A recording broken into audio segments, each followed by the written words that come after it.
Welcome to What is Going On for new thought from the edge of Om.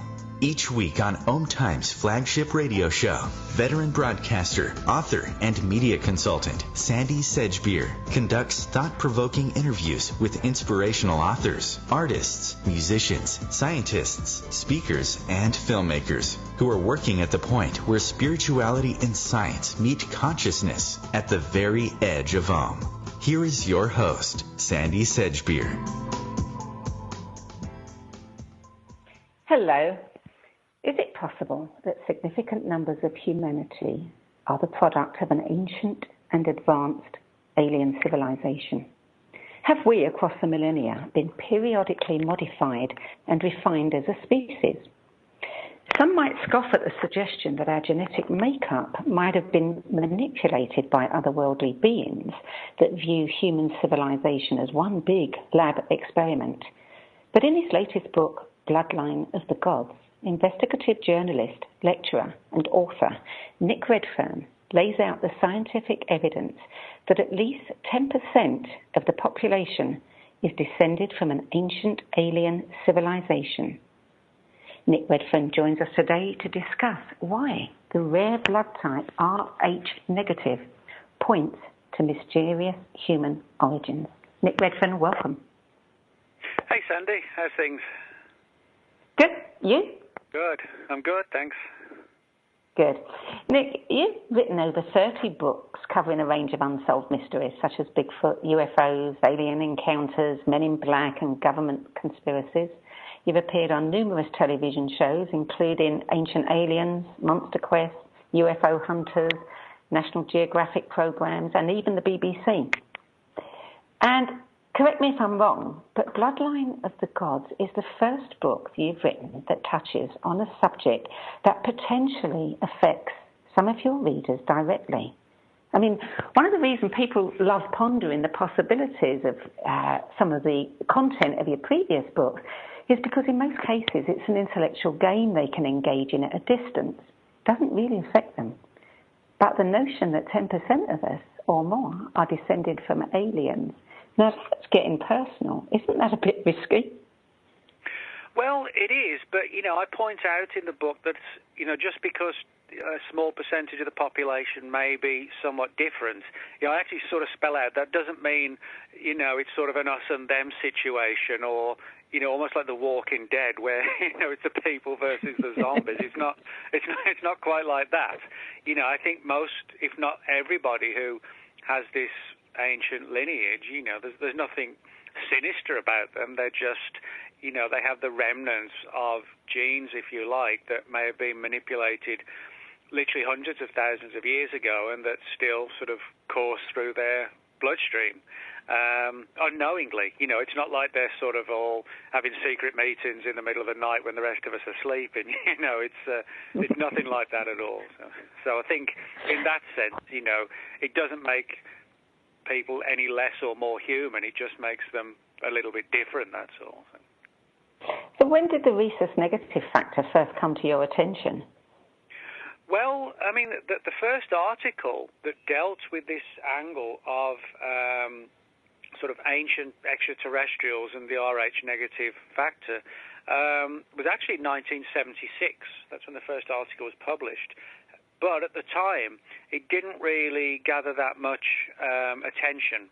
And people just sort of didn't even, I wouldn't say so much dismissed it or, denied it. People didn't really take much interest or notice of it. And so it then kind of languished in obscurity for years, but got picked up again in sort of the mid to late 2000s, the last decade or so.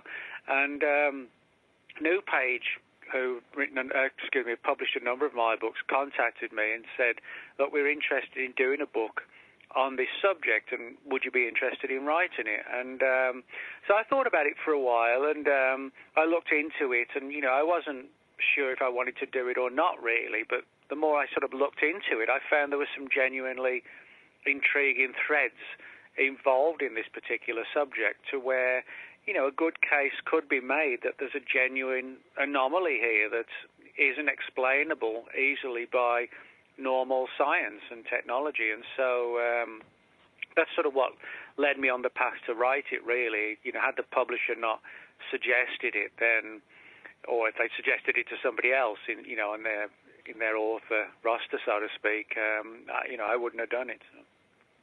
There are some very interesting anomalies about rhesus negative types, aren't there? I mean, am I right in thinking that there are no rhesus negative blood types among Asian societies?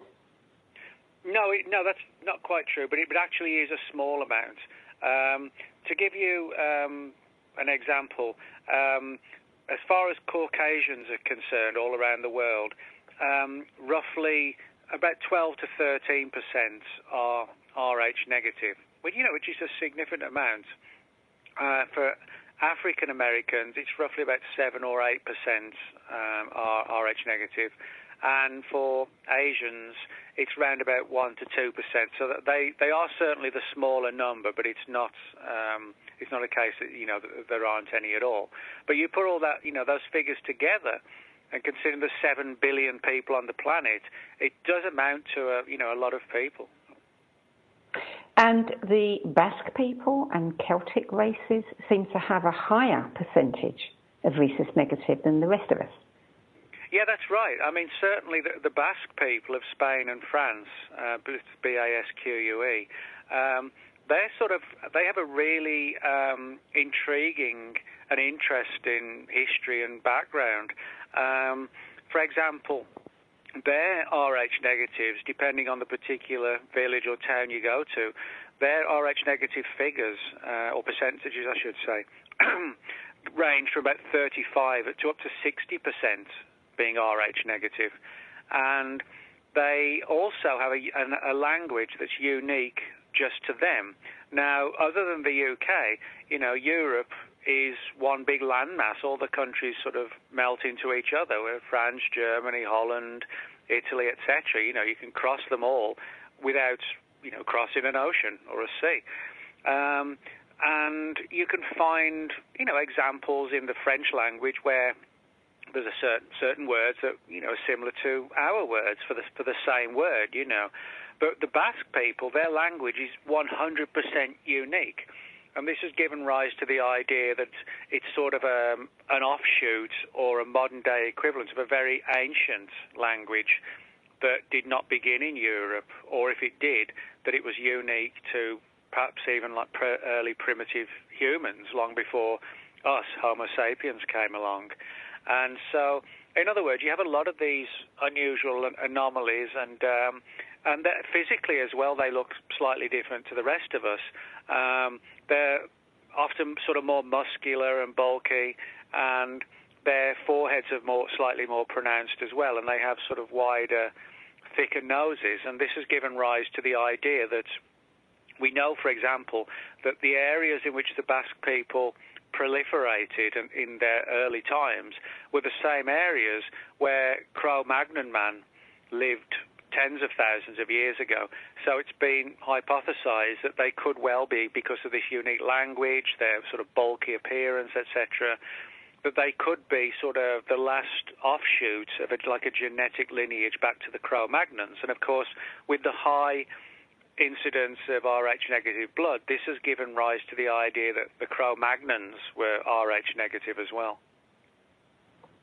So what evidence do you offer in support of the suggestion that an advanced extraterrestrial civilization came to this planet many millennia ago? Well, yeah, I mean, obviously it's a very controversial issue, and I point this out, that in many respects we're dealing with theories, and so, I specifically point that out so, the reader can be in sort of will fully understand where we're coming from. But what's particularly interesting, before we sort of get to the UFO angle, is the issue of the Rh negatives themselves. For example, they have a higher incidence of having an extra vertebra in their backbone. They don't have as good tolerance as the rest of us to high temperatures and direct sunlight.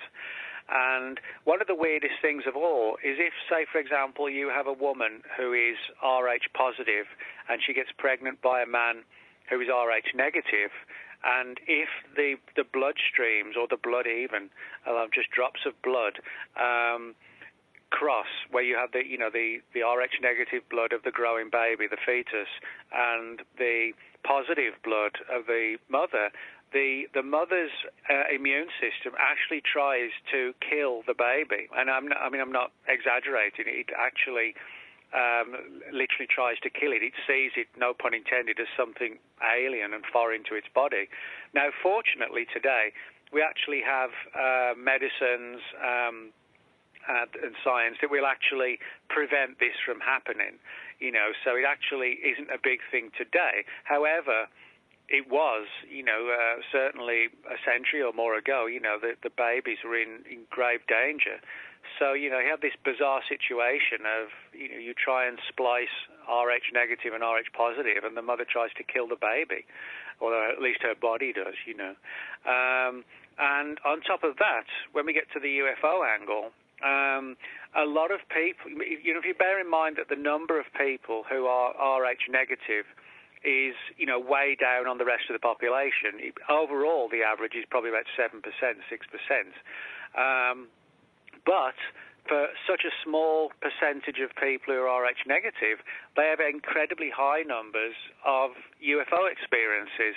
For example, there are endless abductees who are Rh negative, contactees, people who've had close encounters, and also people who just feel drawn to the UFO subject, but they're just not sure why, but they feel they've got this connection with the UFO subject, and then they have their blood checked, and they...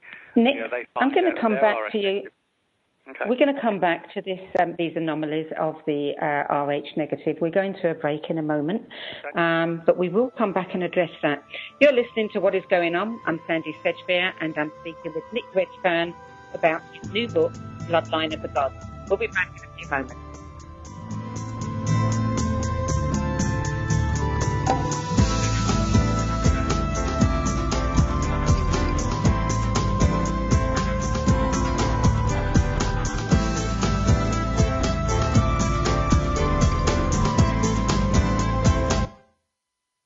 The future of Internet radio is here. OMTimes Radio, IOM FM. As difficult as it is to believe, there are places in Africa where human traffickers sell albino children and their body parts for use in magic rituals. Humanity Healing International is actively working in Uganda to change this paradigm. The Albino Rescue Project finds albino children who are at risk and places them in safe schools and environments where they can learn and grow free from fear. To learn more or to sponsor a child, visit humanityhealing.org. Humanity Healing is where your heart is. This is Terry Van Horn, and I want to invite you to join me for my weekly radio show, Healing Light, on OMTimes Radio, every Wednesday at 6 p.m. Eastern Standard Time. On Healing Light, we want to bring love, light, and blessings into your world. You can find out more about us at www.healinglightonline.com. Blessings. America's service members and veterans are strong, forged out of bravery, sacrifice, and duty. Sometimes reaching out for help can be the most challenging and worthwhile mission of all. When you recognize something isn't right, make the call to the Veterans Crisis Line or Military Crisis Line. Dial 1-800-273-8255 and press 1.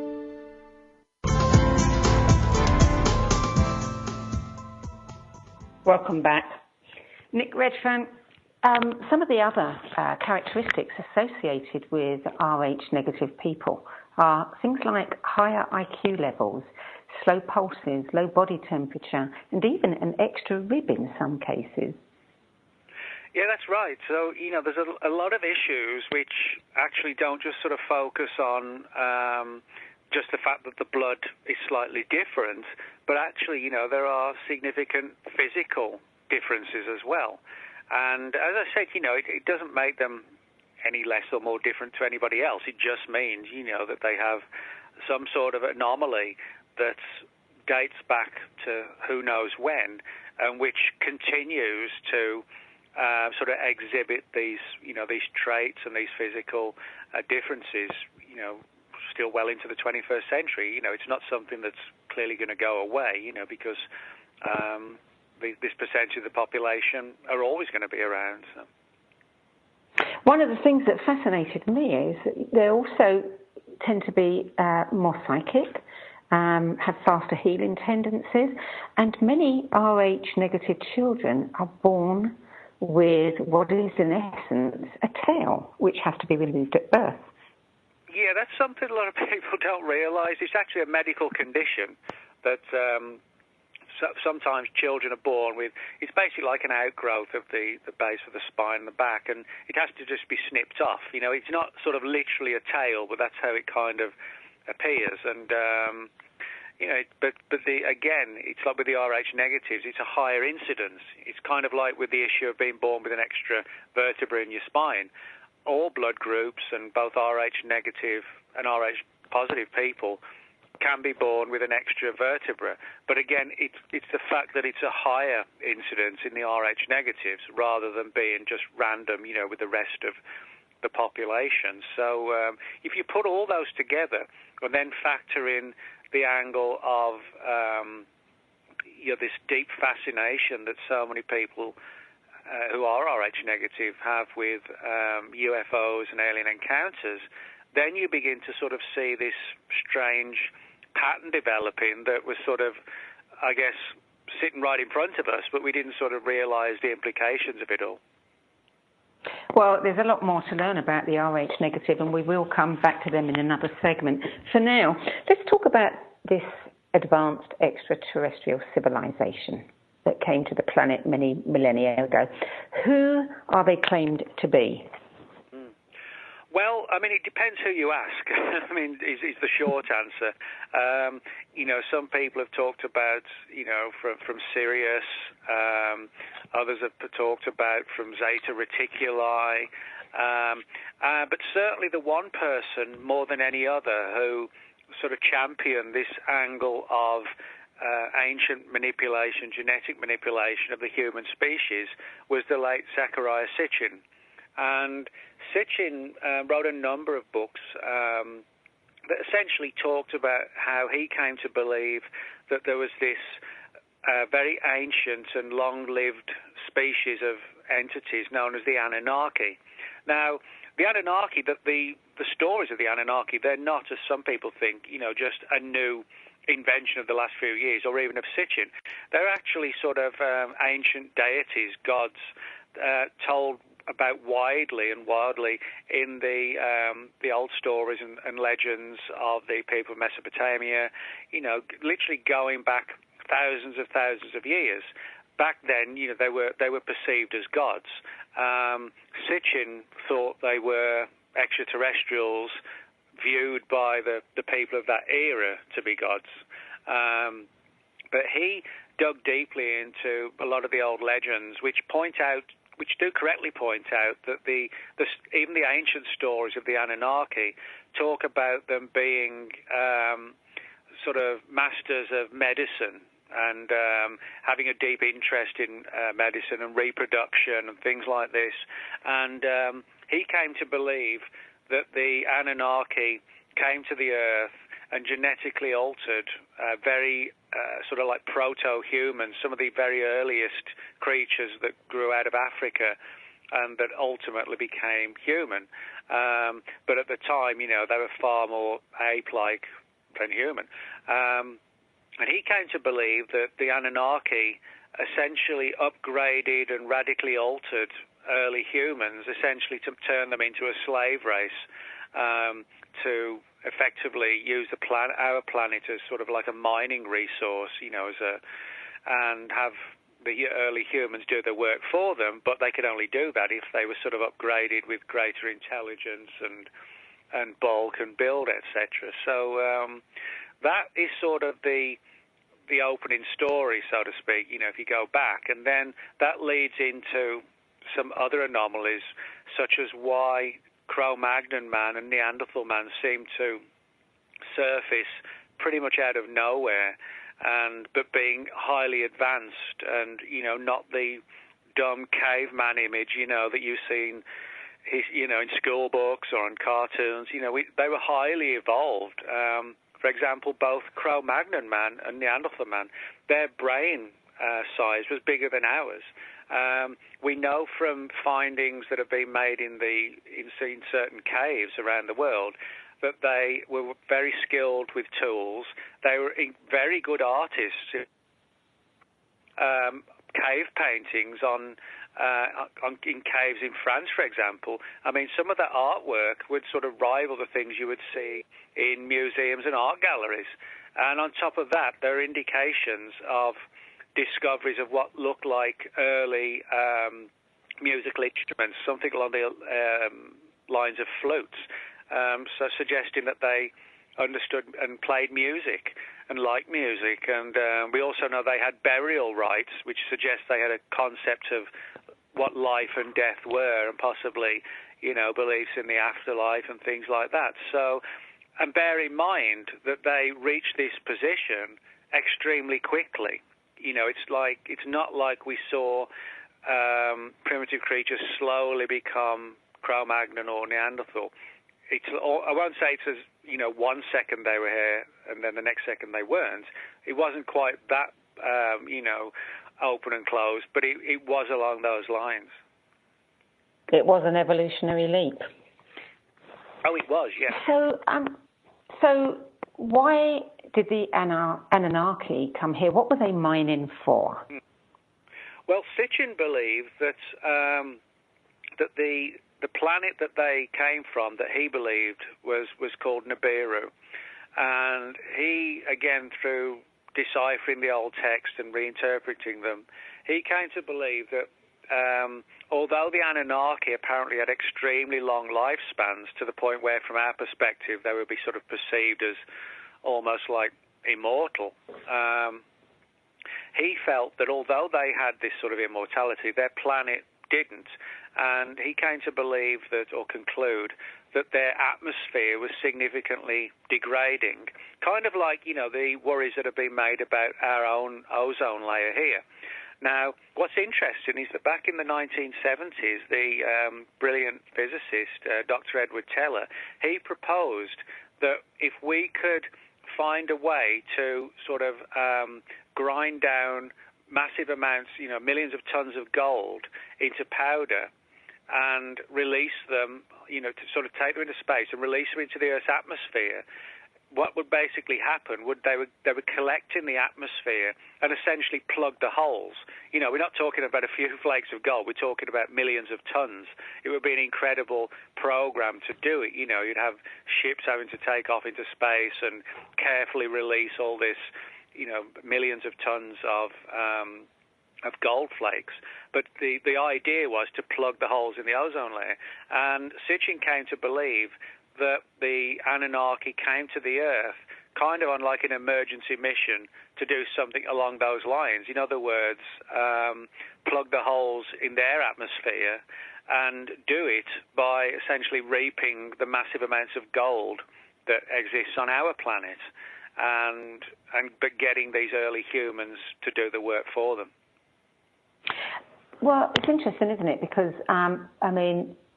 one of the suggestions too is that the Anunnaki could live much longer lives if they had access to this gold. And many people today look to gold almost and take it as something that they think will give them enlightenment or increase their lifespan.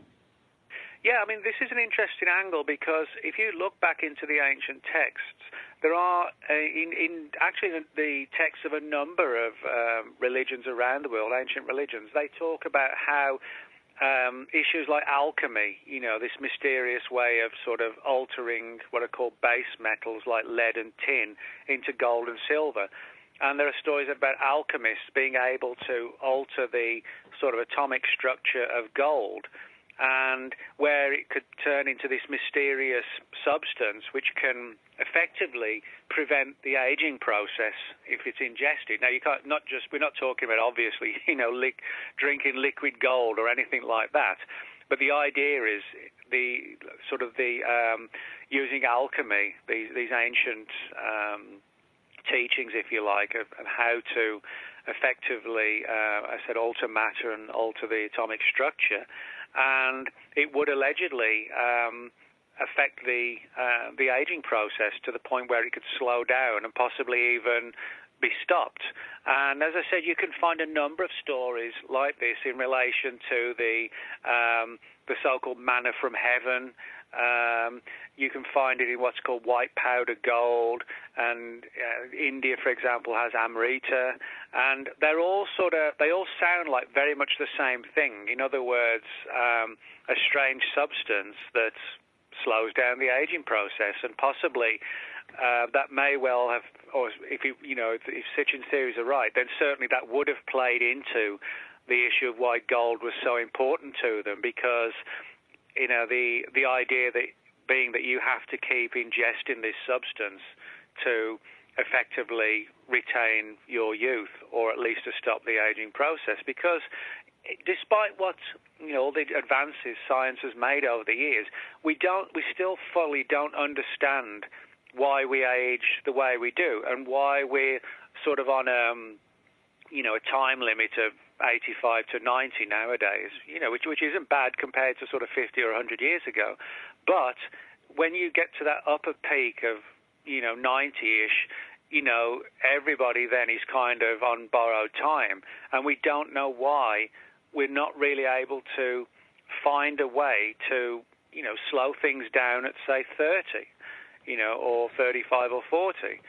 And of course, we've got, in the Old Testament, we've got all of these reports of Methuselah and people living, literally hundreds of years. Well, I'm talking to Nick Redfern, lecturer and author on the subject of conspiracies, UFOs and aliens. And after the break, were the fairies, dwarves and little people that populate folk tales across the world actually extraterrestrials? We'll be back in a few moments. Stay tuned.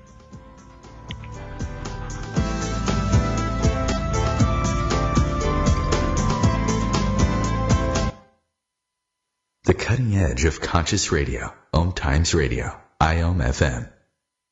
Being a radio host on IOM FM allows you to build your show on a rich platform with the power of the internet to fulfill your outreach goals and connect with a very specialized and global online audience, unlimited by time and distance. OMTimes Radio will provide you with web relevance, a recognizable conscious brand, and with the standard of excellence that has accompanied every single OMTimes endeavor. Host your show with OMTimes Radio Network.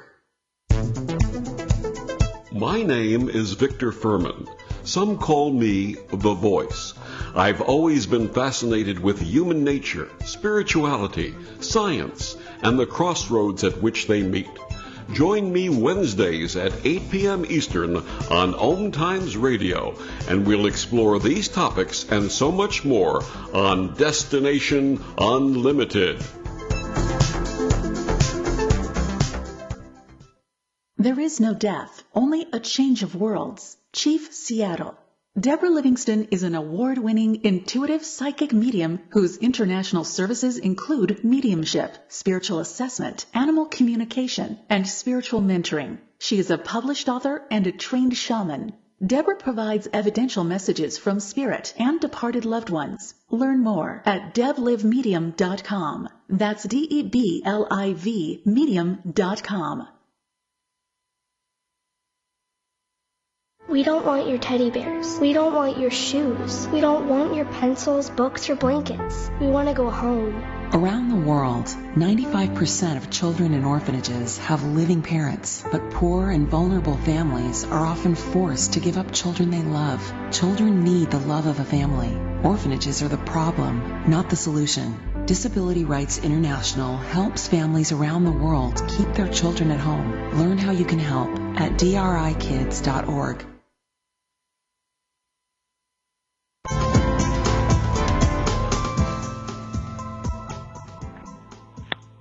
Welcome back to What is Going On.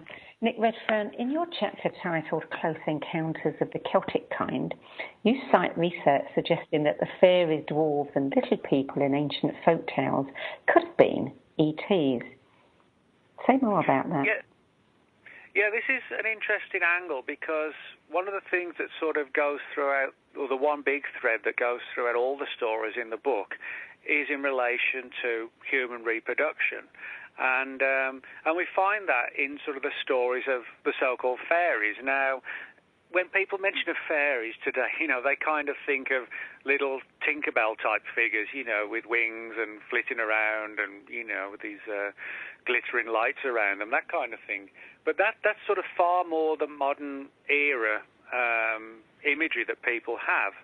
But if you go back in time, sort of the 13th, 14th centuries in Europe, the fairies then were not anything like that. The original descriptions were sort of like of 2 to 4 foot tall dwarfish creatures that would live underground in these cavern-like domains, and they would come out at night and they would break into people's homes and steal babies, and they would leave these effigies that were known as changelings. They were like a crudely carved wooden replacement, so to speak. And when you compare the stories of the fairy encounters and today's alien abductions, you find a lot of similarities. For example, as I said, one of the main things is that they take human babies, or they used to take human babies and take them to the fairy kingdom. And people would be taken there and would see them. And this sounds very much like the stories where today people talk about alien-human hybrids, and the abductees are taken on board to see these hybrid children and to try and teach them. Now, on top of that, you have a lot of stories of people seeing these dwarfish fairies in the woods, and they would be taken to the fairy kingdom, and when they were released, they would think just a couple of hours had gone by, when actually sort of 2 days had gone by. So you even have like the missing time angle with abductions. And there's the fact that in a lot of the tales, they would abduct men, and the man would have to have sex with the fairy queen because their species was blighted, and they needed sort of new blood to ensure they didn't become extinct.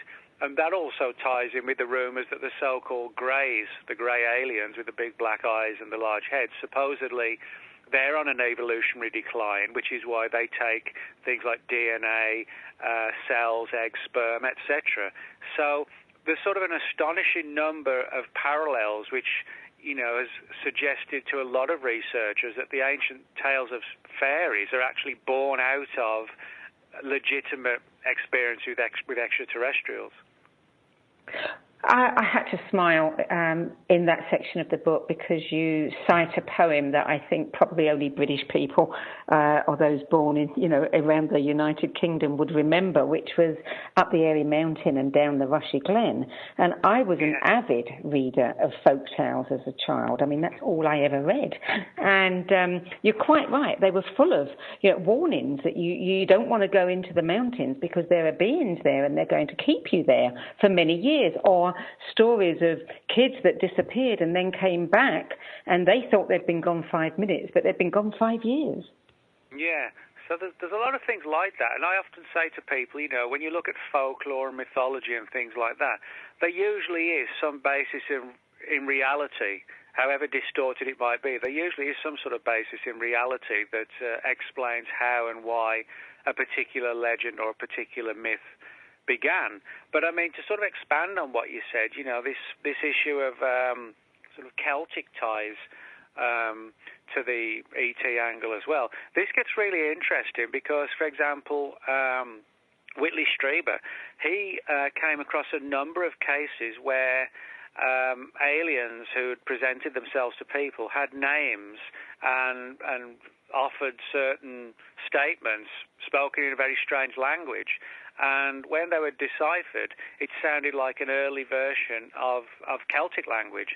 So, in other words, in Gaelic. And so in that sense, you have a situation where, well, how is it that there can be a connection between, the Gaelic language and the language that these extraterrestrials are speaking?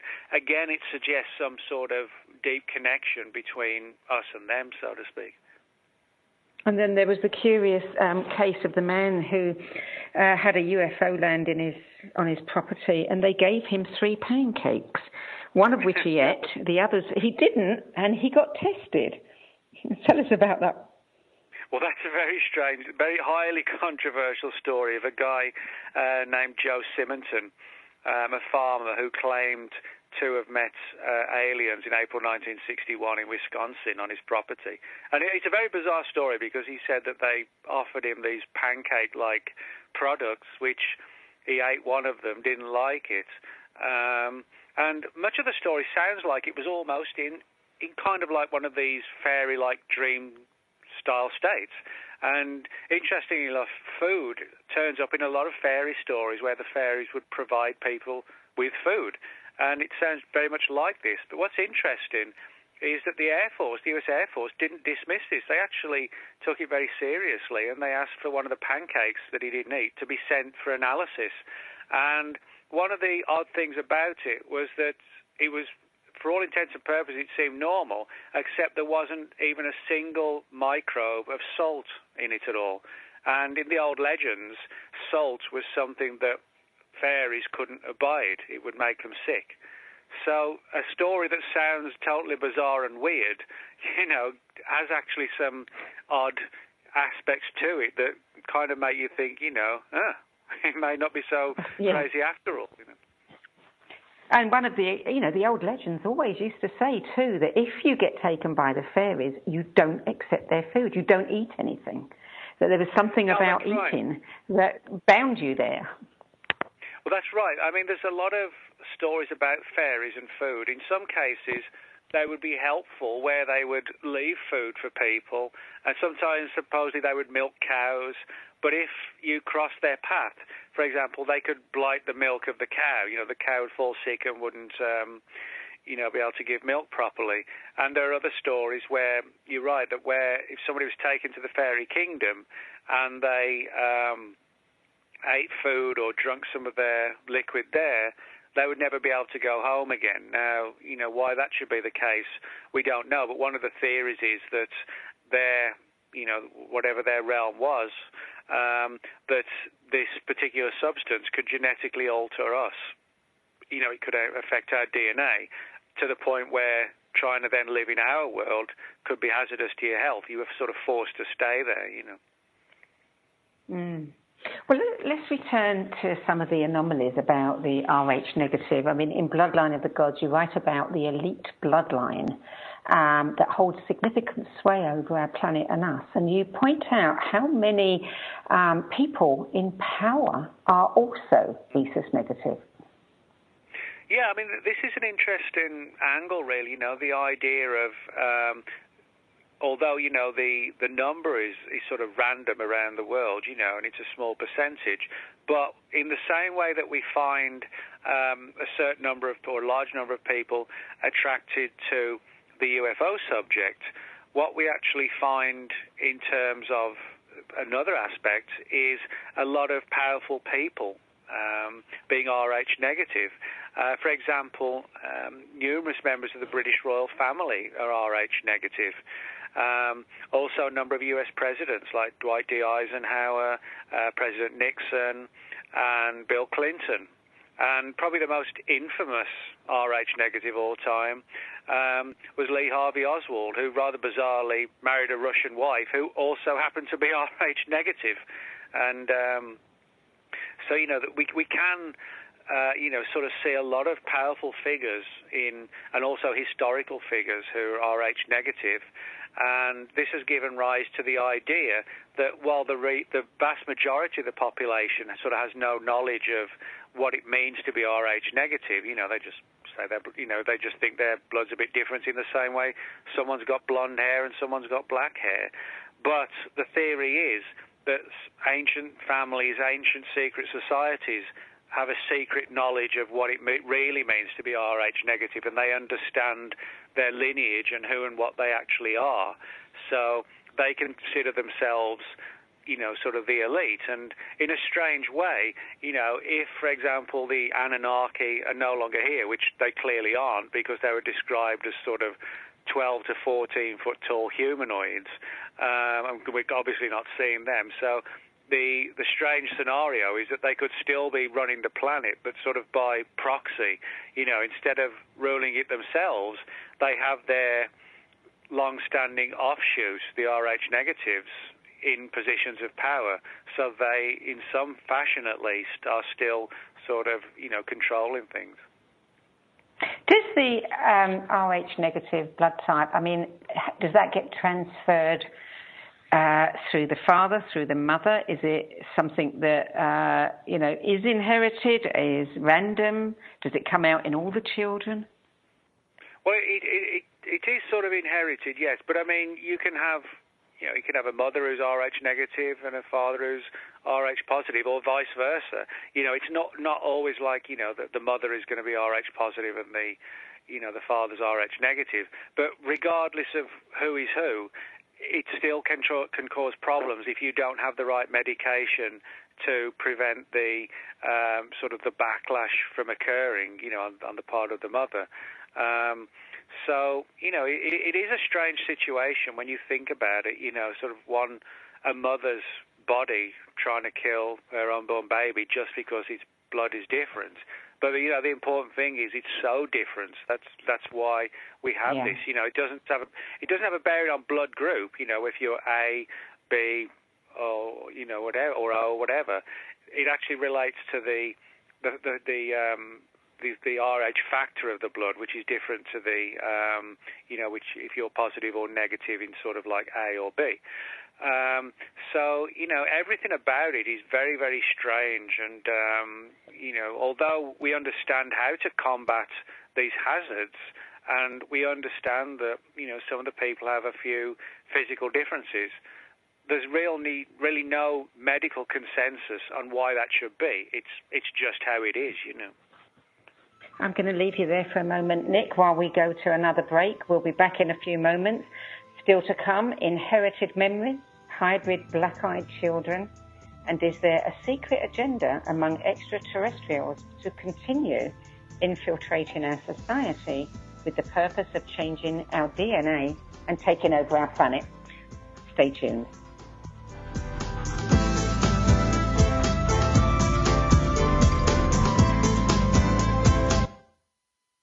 Bringing a more conscious lifestyle to your world.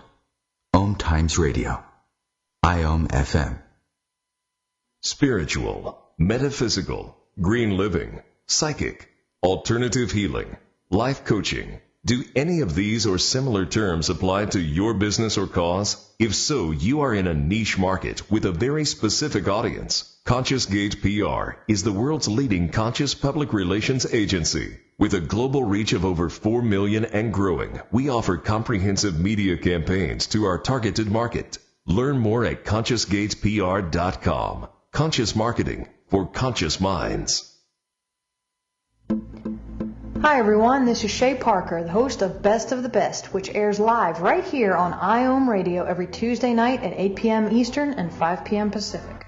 I'm super excited to bring you expert guest hosts, spiritual discussions, free psychic readings, and so much more.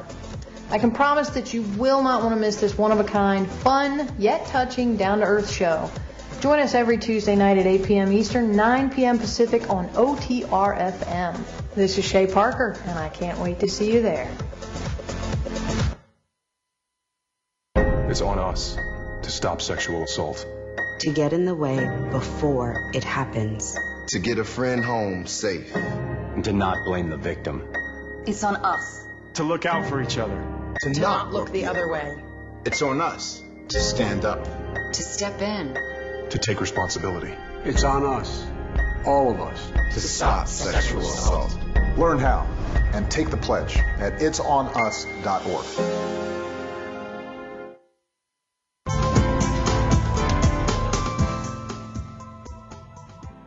Welcome back. Nick, I had to smile, and I can't resist saying it.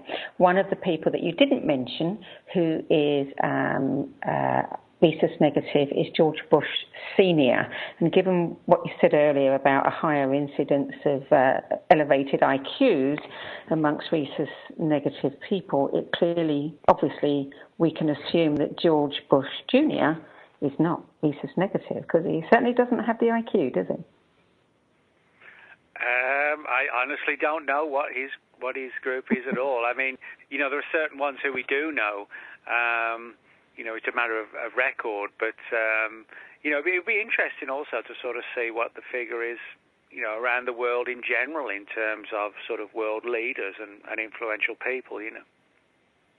You mentioned about Lee Harvey Oswald marrying a woman who was rhesus negative, but Prince William and also his wife are both rhesus negative, you say?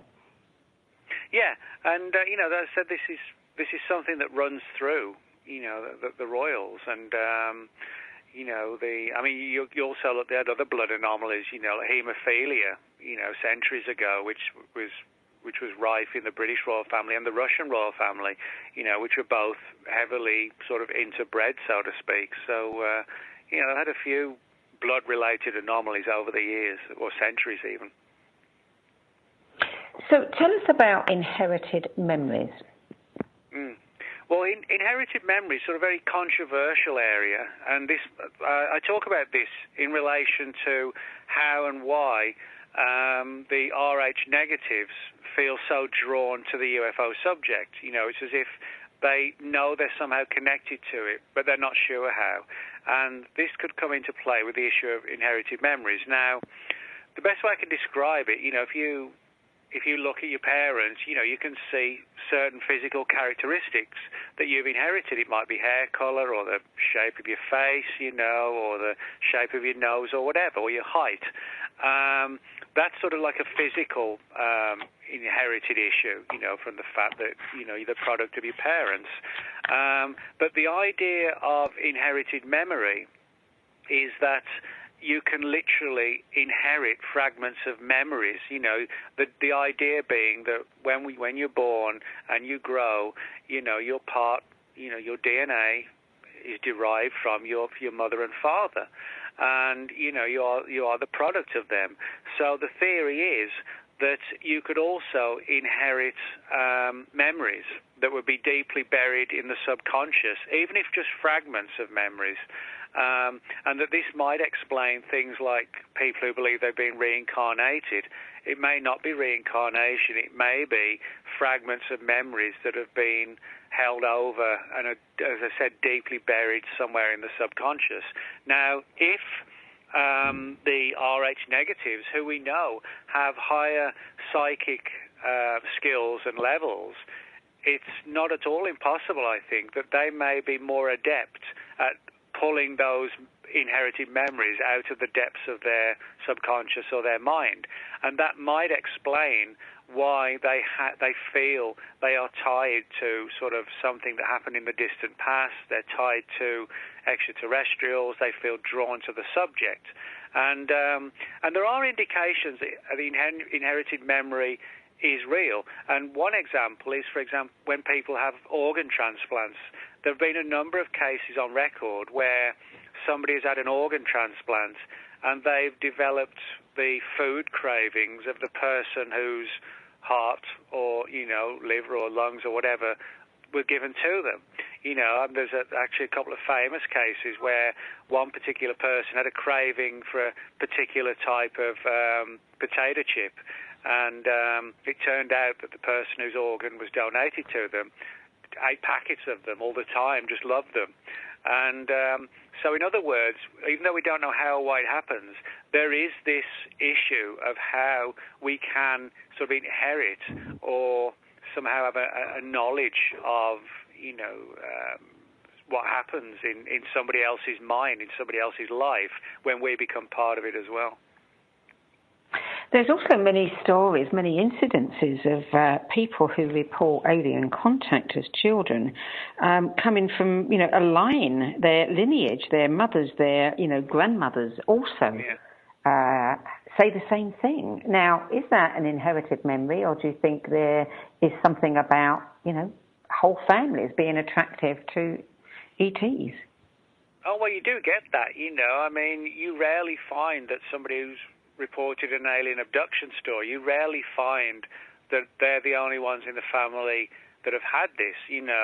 A child might have it, and then the mother might think, oh no, this is what I had as a child, and then the grandmother says, well, I had this back in the 1930s or whatever. It is very much like a generational thing. It's rarely just sort of one person, so to speak. And again, that sort of ties in with the whole genetic lineage, the idea that this is an ongoing situation across multiple generations, maybe not even spanning centuries, but thousands of years or tens of thousands of years, So if the premise is that, the Anunnaki manipulated the DNA and rhesus negative people are the result of that, or the descendants of that, and there are more rhesus negative people than average that get abducted, what is it about the rhesus negative that is attracting the aliens? Why go back to the same, they've already changed their DNA. Why not look for fresh meat? Well, it may well be excuse me. It may well be the case that they're just looking to, in some respects, perhaps preserve their lineage on the planet. And, if there are people, as I said, in powerful ancient families and secret societies who recognize what they really are, then maybe there's like a direct connection between them and the Anunnaki, perhaps even, as some researchers suspect, like a pact, like a secret pact, where they will continue to sort of rule the planet. But as I said, it'll be done by proxy. It'll be done by their closest living relatives, which would be the Rh negatives. Now, as I said, the Rh negatives who would have an awareness of this would be the ones who had been briefed on it, like the powerful families and things like that. It wouldn't, most people wouldn't even, have any awareness of it, apart from the fact that they might be interested in UFOs, but they wouldn't think about it anymore. A lot of people, I don't know what I am, I don't know what I've never had to find out. In other words, a lot of people may be very interested in these subjects and not even realize they're Rh negatives. Who are the black-eyed children? Well, that's a good question. This comes into play because, again, you have this sort of genetic angle. The black-eyed children phenomenon kicked off in the late 1990s at a very sort of low-key level, but certainly took off mainly in the last 5 or 6 years. And people report these strange-looking children turning up on people's doorsteps and trying to get in the house. And they're described as very pale-looking, skinny, usually between about the ages of about 10 or 11 and about 13 or 14. And they knock on people's doors late at night, try to get in, and come up with these excuses, we're lost, can we use the telephone, we're homeless, can we have some food? And but when people look at them, they try and keep their eyes down to the ground, and they wear these black hoodies which they pull over their faces as far as they can. But when people catch a sight to their eyes, they see that the entire eye is solid black, like the typical alien greys that people talk about. And this has given rise to the idea that they're a kind of human-alien hybrid. But again, this goes right back to the stories of the fairies, when you would have these entities that were half human and half fairy, and they would look like us, but they were sort of perceived as slightly magical and different, and there was an element of distrust in the old villages that this baby had been touched by the fairies, so to speak. And the black-eyed children sound very much like sort of a modern-day version of those ancient stories, but a lot of people get really kind of creeped out by the black-eyed children phenomenon, purely and simply because they look so weird. They look sort of anemic, anorexic, and yet they have these solid black emotionless eyes. So it's no wonder really that people slam the door on them, in terror. Well, before we bring the show to a close, Nick, all the research you've done, what do you believe? Do you believe that all of this has some truth to it? Well, I do, yeah. What I believe is that I do think there's a very strong case can be made that there is a direct connection between the Rh negatives and the UFO phenomenon. you know, the physical differences, the psychological angles, the issue of people being attracted to the UFO subject, drawn to it, and also, you know, the large number of abductees and contactees who are Rh negative and people in power as well. To me, that's all important. Now, whether or not people like Sitchin were right on target with the Anunnaki, or, you know, whether we're talking about other kinds of ancient extraterrestrials, I mean, that's very much open to debate. But again, I do think there's enough material in a lot of these ancient texts where it can be sort of identified and, you know, perceived that they were talking about encounters with highly advanced extraterrestrials. And when you find in a lot of these ancient stories, there's always like a reproductive angle, you know, and a lot of them live for, you know, incredible numbers of years, like Noah, as you said, like Methuselah and people like that. And, you know, when you put all that together, then I definitely think, you know, a strong case can be made. Nick Redfern, we have to leave it there. It's always fascinating to talk with you. Thank you for joining us today. All right. Thanks, Sandie. Bye. Bloodline of the Gods, unravel the mystery of the human blood type to reveal the aliens among us. Nick Redfern. Find out more at nickredfern.com. I'm Sandie Sedgbeer. I hope you'll join me next week for another edition of What Is Going On. Till then, it's goodbye from me.